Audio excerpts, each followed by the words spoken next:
দীর্ঘ 17টি বছরের আওয়ামী গণহত্যা, জুলুম, নির্যাতন, আয়নাঘর থেকে শুরু করে 5ই আগস্ট পর্যন্ত আওয়ামী লীগ যে বাংলাদেশে একটা হত্যার মহোৎসব চালিয়েছিল, বাংলাদেশকে তার একটা বদ্ধভূমিতে পরিণত করেছে। এই আজকের এখানে না আসলে কেউ বুঝতে পারবে না, কারণ টোটাল বাংলাদেশের বিভিন্ন জায়গাতে আওয়ামী লীগের দুঃশাসনের বিভিন্ন স্মৃতিচিহ্ন এবং ক্ষতচিহ্ন এই হাসিনা 17 বছর এবং এই যে ছাত্র গণ আন্দোলনের নির্যাতনের চিহ্নগুলোকে তারা একটা ফ্রেমে, একটা আর্কাইভে তারা সংযুক্ত করেছে। আমি ইসলামী ছাত্র শিবিরকে ধন্যবাদ জানাই। তারা একটা সুন্দর কাজের উদ্যোগ নিয়েছে এবং তারা আজকে সুন্দর একটা আয়োজন করেছে। এই আয়োজনটির মধ্য দিয়ে বাংলাদেশ শুধু নয়, বিশ্বের বিভিন্ন প্রান্তে বাংলাদেশের 5ই অক্টোবরের 5ই আগস্টের ছাত্র গণ অভ্যুত্থানের টোটাল ইতিহাসকে তারা জানতে পারবে। আমাদের নতুন প্রজন্ম জানতে পারবে যে 17 বছর পরেও যখন আমাদের এই বিপ্লবকে নিয়ে, আমাদের এই গণ অভ্যুত্থানকে নিয়ে তারা জানতে চাইবে, আমি মনে করি এই ডকুমেন্টারি দুটো অনেক সহায়ক হিসাবে কাজ করবে। আপনারা দেখেছেন যে আওয়ামী লীগ বিগত 17টি বছরে বাংলাদেশে গুমের রাজ্যে পরিণত করেছিল, খুনের রাজ্যে পরিণত করেছিল, ন্যায় বিচারকে পদদলিত করেছিল। আজকে তারা এই ছাত্র জনতার উপরে যেভাবে গুলি করেছিল, আমার মনে হয় পাকিস্তানিরাও সেভাবে 1971 সালে এভাবে হত্যাকাণ্ড ঘটায়নি। এই দীর্ঘ 4-5 দিনে তারা ঢাকা শহর শুধু নয়, সারা বাংলাদেশে কয়েক হাজার মানুষকে তারা হত্যা করেছে। এই হত্যার চিহ্নগুলো আজকে তারা ফ্রেমবন্দি করেছে এবং চমৎকার আকারে দুর্নীতির চিত্রগুলোকে তারা চিত্রায়িত করেছে। আমি ভালো লেগেছে যে বিশ্বজিৎ এবং আবরারকে ছাত্র শিবির সন্দেহে তারা হত্যা করেছে। এখন ছাত্র শিবির বা যদি তারা কিন্তু ছাত্র শিবির করতে এমন মন্তব্যটা ছিল না। একজন হিন্দু ছেলে বিশ্বজিৎ দাস, তাকে তারা এতটা বলেছিল যে আমি হিন্দু, আমি হিন্দু। কখন আজকের এই সনাতনীরা কোথায় ছিল? আজকে যেই সনাতনীরা বাংলাদেশে কুক্ষেত্র পরিণত করেছে, হাসিনার এই পতনে তারা আজকে খুবই মনোকষ্ট পেয়েছে। ভারত আজকে শোক দিবস পালন করছে মাসব্যাপী। আমরা মনে করি যে এই যে ভারতের এই কাজগুলো, এগুলো বন্ধ করা উচিত।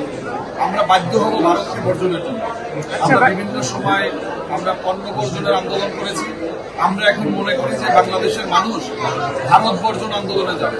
ইতিমধ্যে আপনারা দেখেছেন যে ভারতে তাদের চিকিৎসার খাত কিন্তু খুবই অবস্থা খারাপ। পশ্চিমবঙ্গের সেই পর্যটন যে বিষয়গুলো রয়েছে, বিভিন্ন হোটেল থেকে শুরু করে হাসপাতাল, বিভিন্ন ব্যবসা বাণিজ্য, আজকে তারা লাঠে উঠেছে।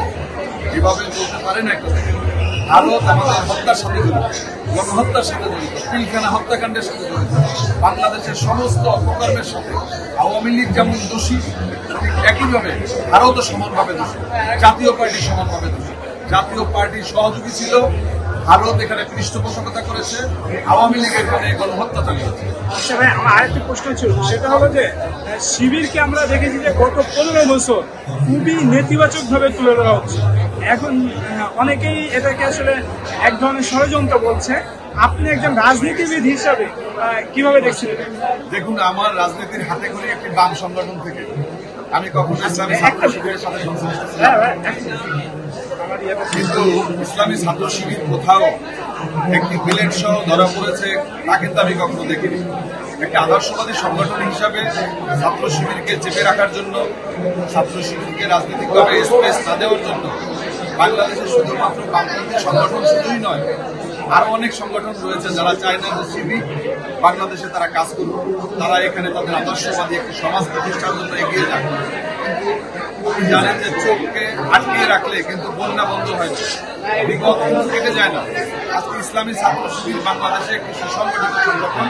তারা ছাত্রদের মাঝে সুন্দর এবং সাবলীলভাবে তাদের আদর্শকে তুলে ধরেছে এবং ছাত্রদের মাঝে কিন্তু শিবির একটা অবস্থান তৈরি করেছে।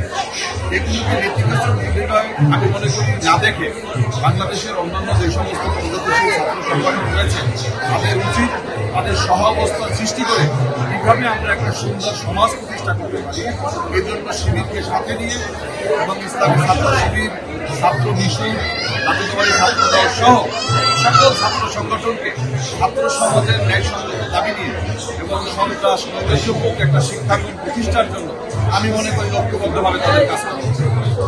ধন্যবাদ। আপনার শেষ না।